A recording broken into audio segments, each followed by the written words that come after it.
बोलिए सतगुरुदेव की जय।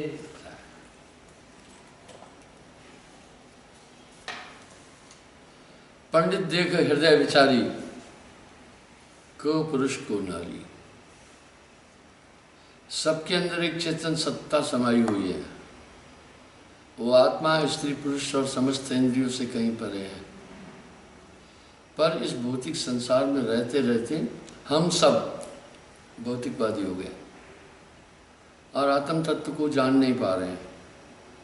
मैं एक चीज़ अक्सर बोलता हूँ, धन्यवाद दूंगा धर्मशास्त्रों के धर्मवेताओं को। एक बात तो उन्होंने लिख दी है कि आत्मा अमर है।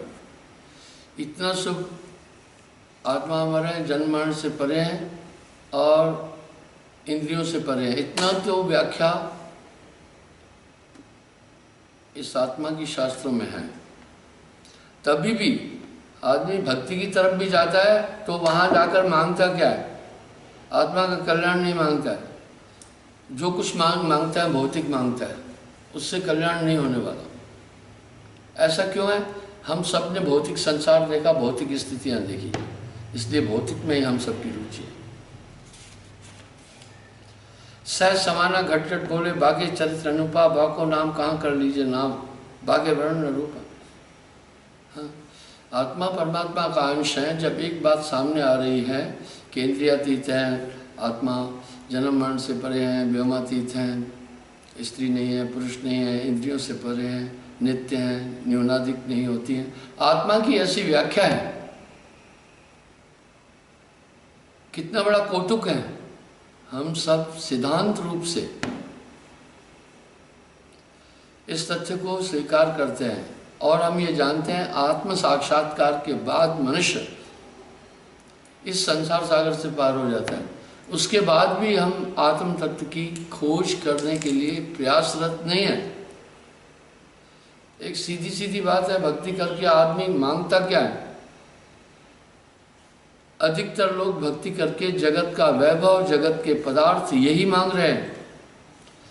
एक चीज नित्य है, हम सब देख रहे हैं। इसके लिए गवाही कैसी है कि मरने वाला इस दुनिया से जाते समय एक चुटकी मिट्टी भी नहीं ले जा पा रहा। रावण के 1,00,000 पूत 1,15,00,000 नाती, ताके घर दिया ना बाती, कुछ नहीं ले गया। तो भी आदमी इस स्वप्न में झूल रहा है। इसी स्वप्न से जगाने के लिए साहब ने एक बात की। रहा सवाल सुरत योग का, इस शरीर के अंदर जो कुछ है वो सुरती से जो हो रहा है, ये बिखरी पड़ी है। अगर आप साहब की वाणी पर अध्ययन करेंगे, मनन करेंगे, श्रवण करेंगे, तो उन्होंने उसी सुरती को एकाग्र करने के लिए बोला। सूरत फंसी संसार में, ताते पड़ गए दूर। दुनिया की चीज़ों में ये सुरती हमेशा उलझ रही है। बा का नाम कहाँ कह लीजिए, ना बा के वर्ण रूपा। नाम एक संज्ञा है, एक संबोधन करने का शब्द है केवल। वो हमने लोगों का विविध नाम रखे। ये भौतिक नाम क्या हमें संसार सागर से पार करेंगे?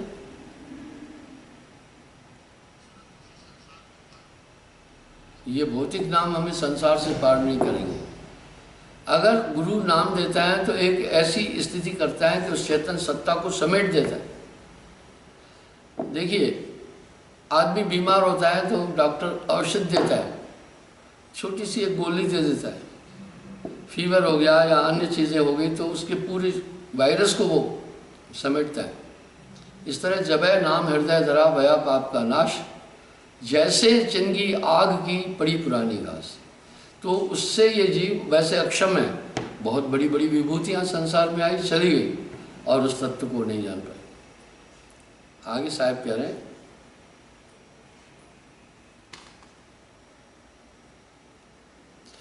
ते मैं कहा करस नल बोरे, का तेरा क्या मेरा।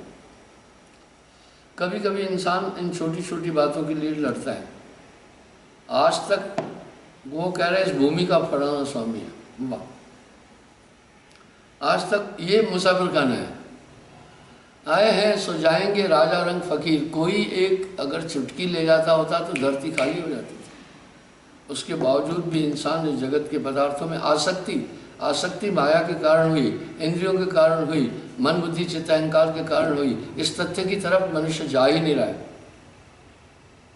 यहाँ साहब ने एक सटीक शब्द कह दिया, कहे कबीर किस किस को समझाऊं, सब जगह अंधा।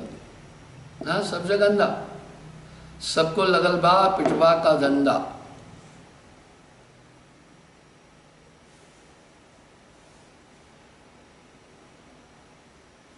वेद पुराण कुरान के तेवा नाना भांति बखाना। अब यहाँ एक बात साहिब कह रहे हैं, वेद किताब पुराण आदि नाना अलग अलग बखान कर रहे हैं। हिंदू तुर्क जैन और जोगी ये कल कहो न जाना। अब यहाँ जो कह रहे हैं वो गौर करने योग्य है। कह रहे हैं ये हिंदू हो चाहे तुर्क हो जोगी हो, ये कल कहा, लेकिन इस बात को कोई जान नहीं पाया। अब जो ऐसी बात बोल रहे हैं, यहाँ चौंकाने वाली बात हुई कि नहीं। अगर हम वासी उस देश के जहाँ जात वर्ण कचना है, शब्द मिलावन होता है, अंग मिलावन में। अब ये साहिब की वाणियाँ ऐसे लोगों को जब समझ में नहीं आई और दुष्प्रचार हुआ, दुष्प्रचार बड़ा अजीब सा हुआ। कभी कभी कुछ लोग हमारे पंथ का दुष्प्रचार करते हैं। मेरे लोग एक गलती करते हैं, वो मेरे विरोधी दुष्प्रचार कम कर पाते हैं, पर मेरे नाम ही बेवकूफ़ी के कारण उसको ज़्यादा वायरल करते हैं, उसके उस दुष्प्रचार। किसी ने कुछ अटपटा कह दिया तो मेरा नाम ही दूसरे नामी को भेजता है, इसने ऐसा बोला। अरे छोड़ो ना उसको, क्यों तुम बोल रहे हो? उसकी तो कोई पहचान नहीं थी, उसकी तो कोई औकात भी नहीं थी, उसका तो कोई परिचय नहीं था। वो तुम्हारे माध्यम से ही पंथ के खिलाफ प्रचार किया। इस तरह ये आत्मदेव इन भौतिक पदार्थों में उलझकर स्वरूप की तरफ नहीं जा रहा है, अपने ऊपर ही एक उठार प्रहार कर रहा है। यहाँ साहब ने एक शब्द कहा, आपो आप ही बंध लो। वाह, अपने आप अपने को बांधा। हिंदू तुर्क जैन और जोगी ये कल कहो न जाना। हिंदू तुर्क जोगी और खट दर्शन में जो परवाना तास नाम मन माना, ये खट दर्शन में उलझ गए। वर्तमान में भक्ति का संचालन खट दर्शन करते हैं, ये जिम्मा उनका है। जैसे लोकतंत्र में राजनीतिक पार्टियां शासन करती हैं, इस तरह धर्म की बागडोर खट दर्शन में जोगी जंगम सेवड़ा तांत्रिक कर्मकांडी वाह दरवेश जोगी जंगम सेवड़ा कर्मकांडी सन्यासी और दरवेश ये खट दर्शन भक्ति का संचालन करते हैं। ये सब जाए निरंजन में समय आगे बूझ नहीं पा रहे हैं साहब, करे वो नहीं समझ पा रहे। अब एक वो महकमा पूरा जो भक्ति का संचालन करने वाला देश में प्रसिद्ध है, वो सब उस अज्ञान में जुड़ रहे। अब यहाँ साहब फिर बड़ा कटु अपेक्ष कर रहे हैं। अंधा अगुआ तहपुर माही बहु अंधे तह पाछे से, कहे कबीर हम ही पे बोई पे बोरे, ये सब कलक से कह रहे ये उल्टा मुझे ही पागल कहते हैं, ये दुनिया पूरी से आनी। वाह,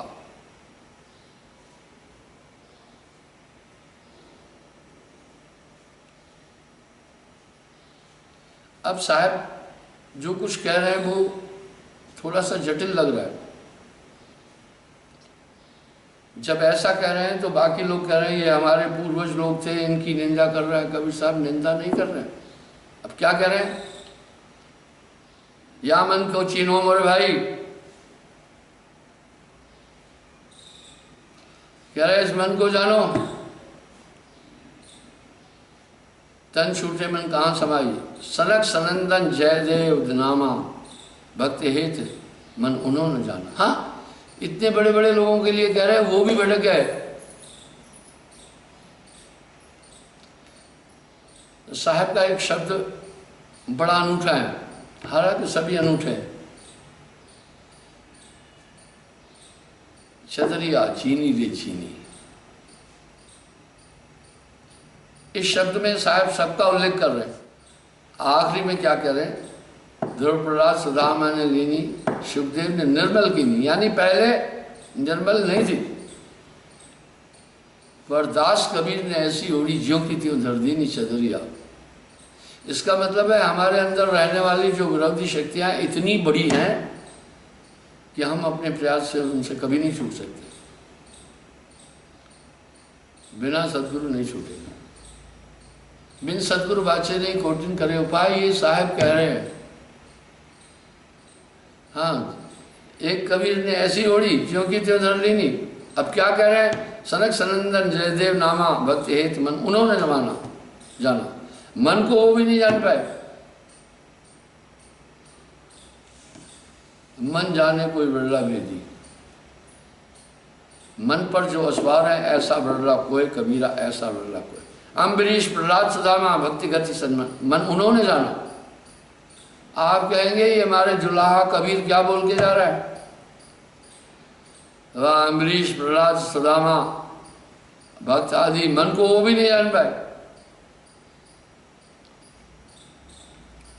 मन मुरीद संसार है, गुरु मुरीद को ये पूरी दुनिया मन के कहने पर चलती। मन लोभी मन लालची, मन चंचल मन चोर, मन के मते न चलतू भाई, पलक पलक मन और। भरतरी गोरख गोपी चंदा, ता मन मिल मिल क्यों आनंदा। भरतरी गोपी चंद गोरख आदि कह रहे हैं मन के साथ रहे, मन को नहीं जान पाए। या मन को कोई जाने न भेवा, ता मन गमन भय सुखदेवा। सुखदेव भी नहीं जान पाए गर्भ योगेश्वर से, तो बात किसकी करें फिर?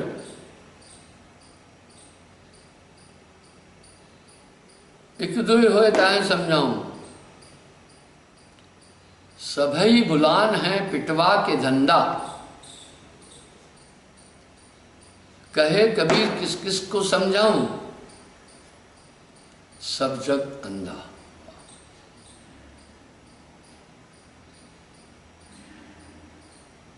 शिव सनकादि नारद शेषा तन के भीतर मन उन्होंने देखा। हा?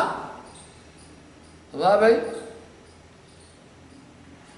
शिव सनकादि नारद तन के भीतर मन उन्होंने देखा।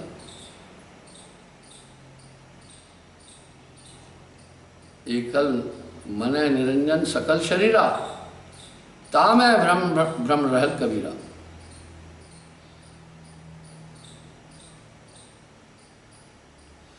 ये सबको नचा रहा है।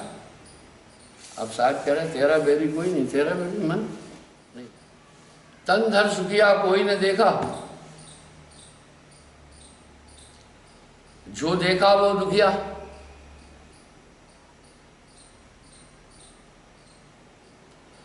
उदय अस्त की बात कहते हो ताकर करो विवेका, बाटे बाटे सब कोई दुखिया, क्या गिरही वे क्या बैरागी।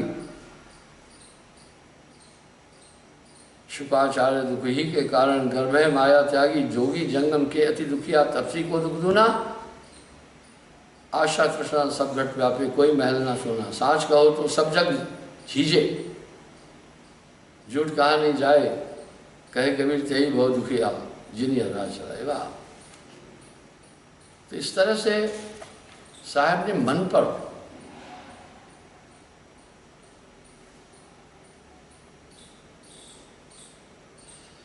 अब साहब क्या करें? बाबू ऐसा है संसार तुम्हारा, यही है कल व्यवहारा। इस कलयुग में तो आदमी ने हद ही कर दी है।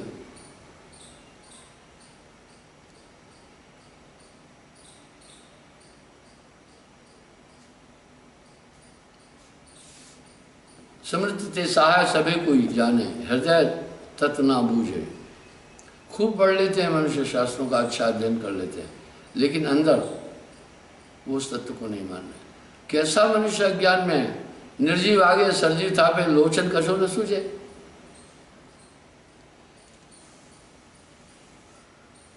कुछ कुल देवताओं के लिए बकरी की बलि चढ़ाते हैं, जीवों को मारते हैं, कुछ करते हैं। साहब कह रहे उनको सूझ नहीं रहा है, निर्जीव के आगे सजीव को मारा। तज अमृत विषकाहे को अचवे, गांठी बांधे खोटा, कहे कबीर झूठ मिल झूठा, ठगई ठग व्यवहारा, तीन लोग भरपूर रहा है, ना ही है पथियारा। वाह, ये तीन लोग पूरी ठगी बेईमानी है। इतनी तेजी से ठगी बेईमानी बढ़ रही है कि आपको मैं क्या बताऊं, बहुत तेजी से, बहुत तेजी से।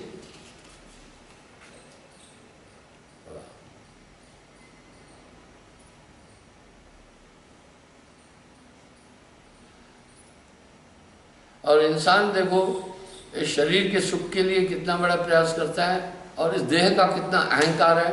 मैं कहता हूँ अच्छा हुआ प्रभु ने ये शरीर जो अस्थि मांस का दिया, तभी भी इतनी ऐंठ है कि सीधा किसी से बात ही नहीं करते।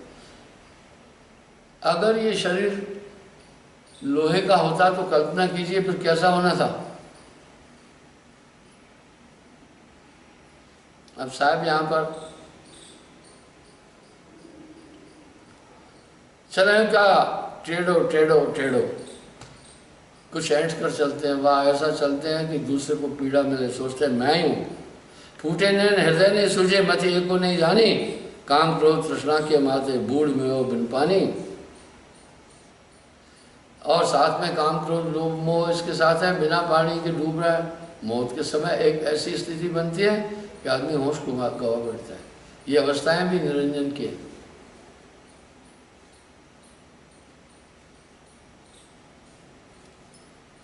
जो जारे तन होए भस्म धुर, गाढ़े क्रम कटकाई, जलाने के बाद तो ये शरीर भस्म हो जाएगा, मिट्टी का खिलौना है। और गाढ़े क्रम किटकाई, गाड़ने पर कीड़े मकोड़े खा जाते हैं। शुक्र शान काक का भोजन तन की यह बढ़ाई। हाँ, कुत्ते कौए स्वान ये इसको आगे खा जाएंगे। चेत न देख मुकुद नल बोरे, तुमसे काल न दूरी। अब यहाँ साहब करें थोड़ा चेत कर देख, तुमसे काल दूर नहीं है। काल खड़ा सर ऊपरे, काल गए हैं केस, ना जाने कहे मानसी क्या घर क्या परदेश।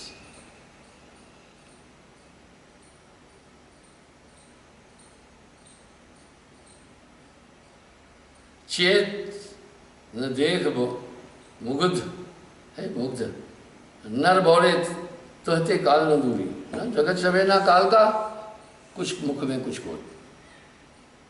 कोटिन जतन करो या तन की अंत अवस्था दूरी। जो इच्छा मृत्यु में मांगे, जो अमर तो मांगे, बचा कोई नहीं, दूसरा अमर भया ना कोई। यही शिव जी ने आदि शक्ति से वरदान मांगा था कि इसलिए उन्हें अमर देवता भी कहते हैं। ये वरदान देह में माता कबो न इनसे हमरी काया, कहा ये वरदान दो मेरी काया कभी नहीं मिटे। इस पर आदि शक्ति ने कहा अस्वभाव दूसर ना कोई, दूसर अमर भया ना कोई। वो एक परमात्मा ही नित्य। करो जाए जब पवन स्नेहा, रहे 4 युग तुम्हारी देहा। बोला 4 युग तक तुम पवन को साधते रहना, तुम्हारी देह 4 युग रहेगी। इसलिए योगी लोग भी कभी अपना शिव जी को आदर्श मानते हैं और पवन का ही योग करते हैं। दूसरा अमर भया ना कोई। वाह,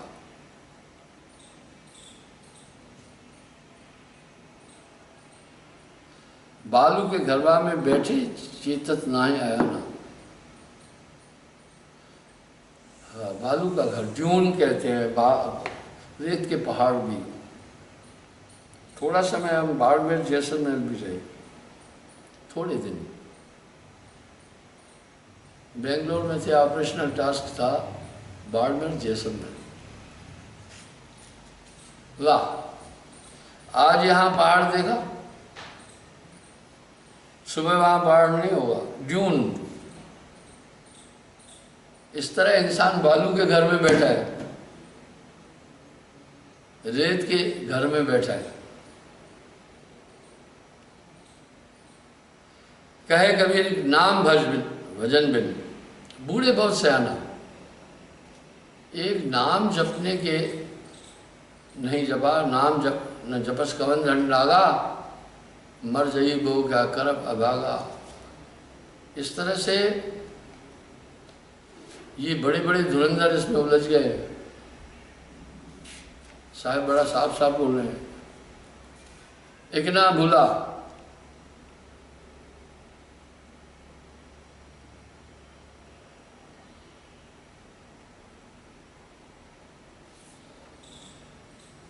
सवै भुलान है पिटवा के झंडा। कहे कबीर किस किस को समझाऊं। वाह, सब जग अंधा।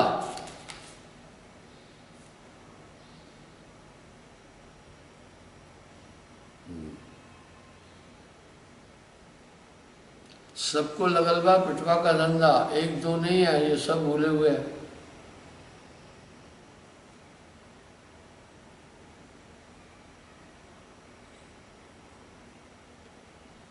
ये निरंजन का देश है।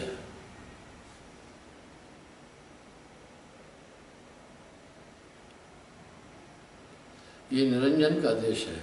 यह संसार काल है राजा, यहाँ कर्म का जाल बसे फंसा है। वाह। अब साहब यहाँ कह रहे हैं सार शब्द से बाचियो, मानो इतबारा। कह रहे मेरी बात का विश्वास करो कि सच्चे नाम से बचोगे। वैक्सीनेशन ढूंढ रहे हैं हर बीमारी की, अभी कोरोना का भी ढूंढ रहे हैं। चेचक की महामारी फैली हुई थी 1950 से लेकर 1970 तक महामारी थी। 100% बच्चों को चेचक निकल रहा था। वैज्ञानिकों ने वैक्सीनेशन निकाला चेचक का। अब वो चेचक के टीके नहीं आ रहे, शरीर कीड़े नहीं आ रहे। अब उस समय कैसा था, अज्ञानवश हमारे यहाँ पूजा होती थी कि माई निकल आई है। मैं न्यूज़ में सुना, मुझे बड़ा आश्चर्य हुआ। करुणा माता का भी अब लोग पूजा कर रहे हैं। इस तरह बहुत जतन इंसान सुख के करता है, लेकिन वो सुख नहीं पाता है नाम बिना। आदि पुरुष वृक्ष है, मूल परम पुरुष है। निरंजन डाला, ये निरंकार निरंजन, ये एक डाल है। त्रिदेवा शाखा भय पत्र भया संसारा। त्रिदेव शाखाएं हैं और पत्र पूरा संसार है।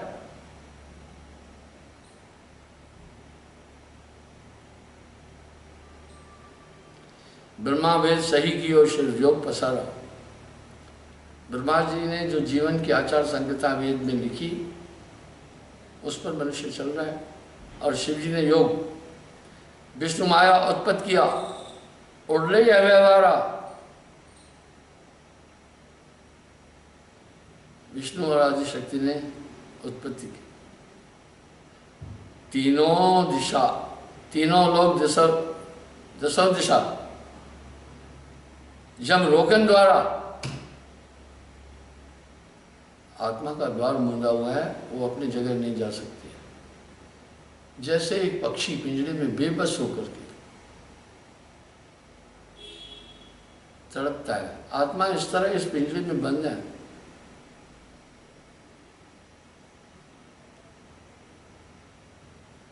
कीर वह सब जीवरा लिए विष का चारा। कीर तोते को कहते हैं, ये तोते की तरह है। अब वहां पर जो जो तोते को रटाते वो रटने लगता है, वहीं रहता है और उसकी आदत बिगड़ जाती है। कैसे आदत बिगड़ जाती है, बस अपना जंगल भूल जाता है, अपना मूल भोजन भूल जाता है। मैं आपको उदाहरण देता हूँ। वैष्णो देवी जी के यहाँ जब यात्रा के लिए जाते हैं तो आपको रास्ते में बहुत बड़े बंदर मिलेंगे। बंदरों का एक काम है, अपना निजी भोजन छोड़ चुके हैं, वो बड़े मोटे मोटे हैं। जो बंदर हैं वो प्राकृतिक भोजन खाते हैं, फलाहारी हैं। जब फल नहीं होते तो पत्ते खाते हैं, पत्ते नहीं है तो छिलका भी खाते हैं। जो गुण फल में है वही उसके पत्तों में, टहनी में, छिलके में होता है। उनका क्या बिजनेस है? वो तो लूटते भी है बंदर। उनका एक सिस्टम है, रास्ते पर बैठे रहते हैं, गाड़ियां देखते रहते हैं, भिखारी की तरह अपना मूल भोजन छोड़ चुके हैं। अब वन विभाग कहता है डोंट फीड टू मंकीज, भाई बंदरों को खुराक मत दो। क्यों? उनका वो जंगल के बंदर बड़े फुर्तीले हैं, ये खा पी करके पूरी रोटी, ये वो डबल रोटियां मोटे हो गए, ऊपर चढ़ी नहीं पाते पेट। इस तरह आत्मा अपनी मूल डाइट भूल चुकी है और मनमाया के साथ इन विषय विकारों को ही वो इसमें ही फंसी हुई है। इस तरह वो तोता, उसको नशा कराते हैं। मैंने एक दिन पहले भी बताया था, कभी कभी रास्ते पर बैठा हुआ आदमी 10-15 लिफाफे रखे होता है, आपको कहता है आइए आपका हम भविष्य बताएं। वाह, बड़ी टेक्निक चीज़ है। उसमें 20-25 लिफाफे हैं। तोता पिंजरे से लड़खड़ाता हुआ आता है। मैं बताता हूँ इंसान कितना भ्रमित है। वो एक लिफाफे को उठा लेता है और वापस वो पिंजरे में जाता है। उसने अपने को पिंजरे में सुखी और स्वतंत्र समझा है। इस तरह ये आत्मा इस पिंजरे को छोड़ना नहीं चाहती। वापस तोता पिंजरे में क्यों गया? उसे पिंजरे से प्रेम क्यों है? इसलिए वो जो बैठा हुआ है वो एक शातिर आदमी है। उसने तोते को अफीम खाना सिखाई। खाने की चीज में अफीम डाल कर दी। तोता अफीम खाने का आदी बन गया। जब उसने देखा अब इसको आदत हो चुकी है, तो एक आध दिन तोते को अफीम नहीं देता है तो वो व्यथित हो जाता है, परेशान होता है, बेचैन हो जाता है। वो शिकारी जानता है जिससे आप अपना भाग्य पूछने जा रहे हैं, वो एक शिकारी है। उसने एक निरीह प्राणी को गंदी आदत डाल करके अपने पिंजरे में रखा है। उस अपने हितों की पूर्ति कर रहा है उससे। तो वो जान जाता है कि अब ये इस अमल का आदी हो चुका है। फिर क्या करता है, उस तोते को पिंजरे से निकाल कर उड़ा देता है। तोता खुश होकर चला जाता है, सोचता है मैं आज़ाद हूँ। लेकिन जंगल में वो ताज़ी हवा को पसंद नहीं करता है और प्राकृतिक फल फूलों को पसंद नहीं कर रहा है, उदास हो जाता है। क्यों हुआ? उसको एक अमल था अफीम का, वो खुद आकर के पिंजरे में बैठ गया। वो ये जानता है इसी पिंजरे में ही मुझे संतुष्टि की चीजें मिलती। भावार्थ यह है कि आत्मा इसी प्रकार विषय विकारों के आनंद में उलझ गई है। यही माया का खेल है।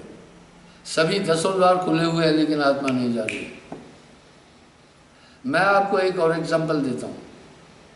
एक वेटरनरी डॉक्टर मुस्लिम था, बहुत अच्छा, वो हमें बड़ा मानता भी था, हमारे यहाँ आता था और डेयरी में जानवरों की सेवा भी करता। एक दिन नील गाह की छोटी बछड़ी उठाकर मेरे पास लाया। उसने मुझे कहा, गुरुजी ये बड़ी सुंदर है, जंगल में अपनी माँ से बिछड़ गई थी, आप इसको अपने यहाँ रखो, आपके पास गायें भी है, थोड़े दिन में हिल मिल जाएगी, गाय का दूध पिएगी। मैंने कहा ना भैया, अब ये दूसरी जाति का जीव है, आश्रम में नहीं रखो, इसकी देखभाल कौन करेगा? माँ भाषा सिखाती है, सब चीज़ सिखाती है। बोला नहीं गुरुजी, हमारी बिरादरी के लोग इसको मार के खा जाएंगे, इसलिए आपके यहाँ सुरक्षित हैं, बड़ी प्यारी सुंदर है।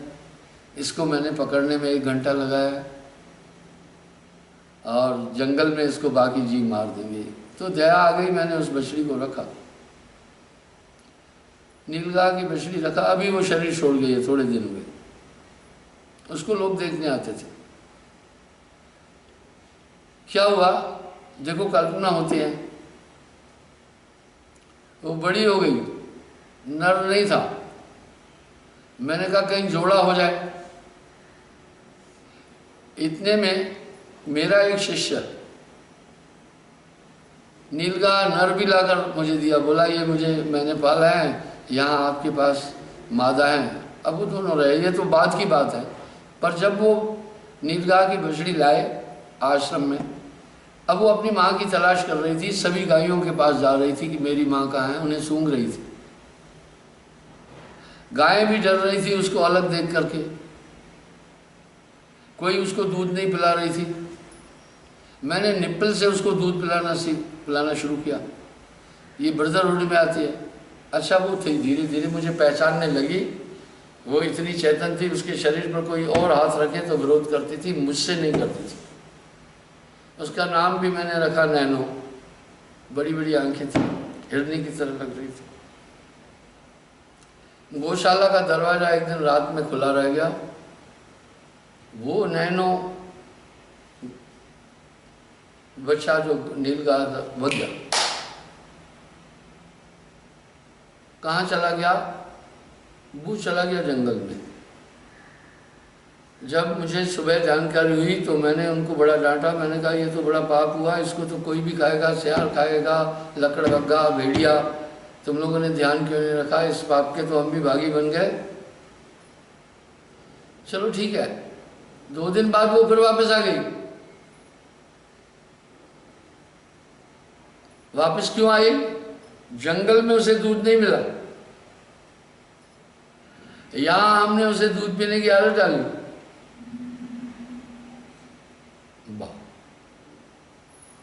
इसलिए उसने ये सोचा, वो गुलामी मंजूर किया।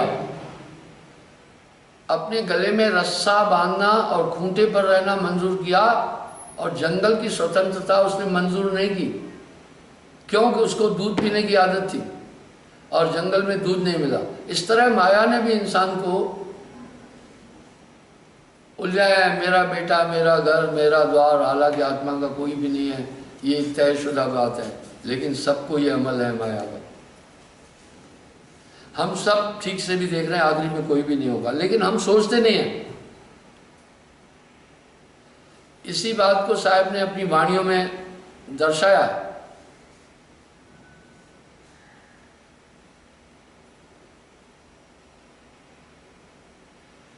ज्योति स्वरूपी निरंजन जिन अमल पसारा, कर्म के वशी लाए के पकड़ो जग सारा।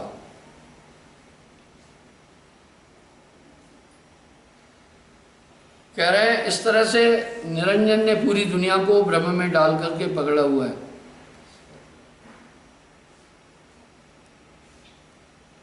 कर्म के अधीन करके पकड़ो जग सारा। अमल मिटाऊं ताश को, साहब कह रहे हैं उसका अमल में मिटा दूंगा निरंजन का। पठाऊं भव पारा, इस संसार सागर से पार करूंगा। कहे कभी निर्भय करूं परखो टकसारा, मेरी टकसार वो है, इसे परख, मैं तुझे अभय दान दूंगा और निर्भय करके वहां पहुंचाऊंगा। चल हंसा सतलोक छोड़ो ये संसारा, यानी वो फिर नीलगाय की बछड़ी खुद आ गई।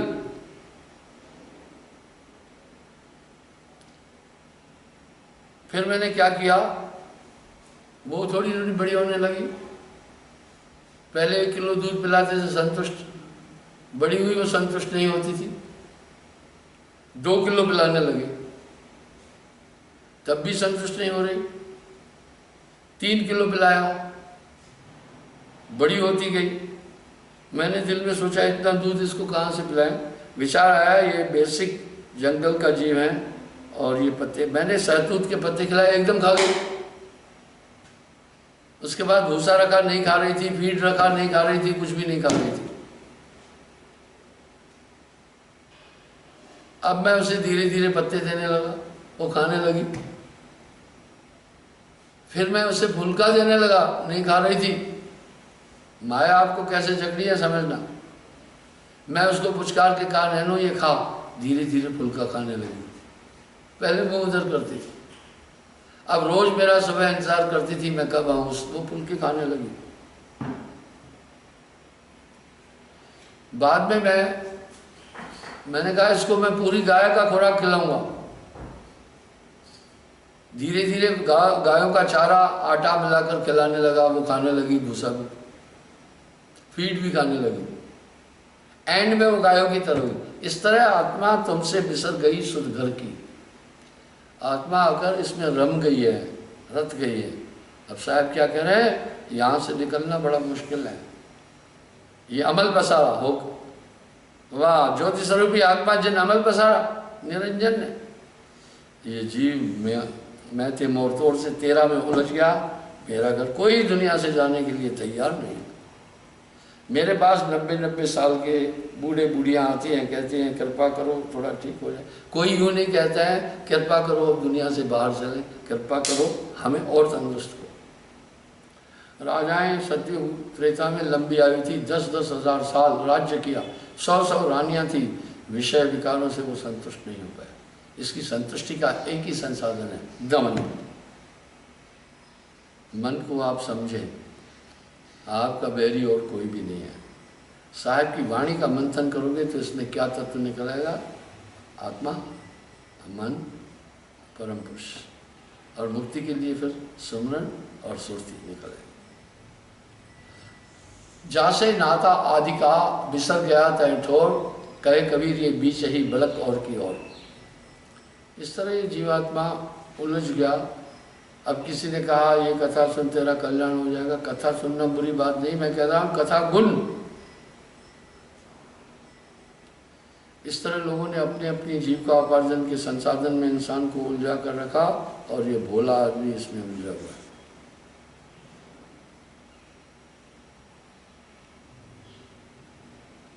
अब मेरे साथ ऊंची आवाज में प्रेम से जय पुकारेंगे। समय हो रहा है, कल पुनः मैं आपके सामने हाजिर हो जाऊंगा। बोलिए सद्गुरुदेव की जय।